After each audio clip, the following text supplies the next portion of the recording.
মাননীয় মহাসচিব সাহেব, আপনার এত নাম বাংলাদেশের 64 জাতীয় শ্রমিক পার্টি পরিষদ মহানগর শাখার সম্মানিত সভাপতি জনাব সেই মানুষ যদি তার বিবেকের আদালতে বিবেকের বিচারে এই দেশের মানুষ সুখে ছিল, শান্তিতে ছিল, এই দেশে ছিল স্বাস্থ্য খানের যদি তার বিবেকের আদালতে রায় দেয়, তাহলে সর্বপ্রথম যে তার নাম পার্টি, সেই জাতীয় পার্টি আজকে এই বরিশাল মহানগরে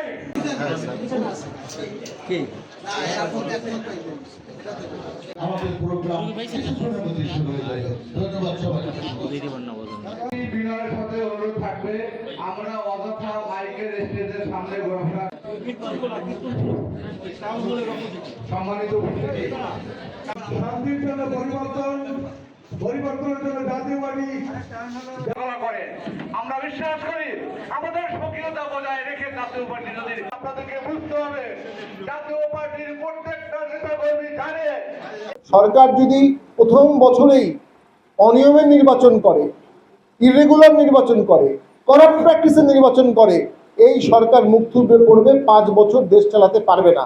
আমরা মনে করি অতীতে আওয়ামী লীগের আমলে ভ্রান্ত ভোট হয়েছে বলেই দেশের সকল সমস্যার সমাধান হয়নি বা সমস্যা সৃষ্টি হয়েছে। আজকে যদি সেই ইরেগুলার করাপ্ট প্র্যাকটিস বা বাজে আনফেয়ার ভোট হয়ে থাকে, তাহলে সেই আনফেয়ার ভোটের কারণে একই ধরনের ইতিহাসে ইতিবৃত্ত ঘটবে। গণতন্ত্রের জন্য সবাই প্রাণ দিয়েছে, সেই গণতন্ত্রকে ফিরিয়ে আনতে হবে। গণতন্ত্র কোনো ব্র্যাকেটবন্দি আইডিয়া না, গণতন্ত্র মানে পূর্ণাঙ্গ election, free fair inclusive election.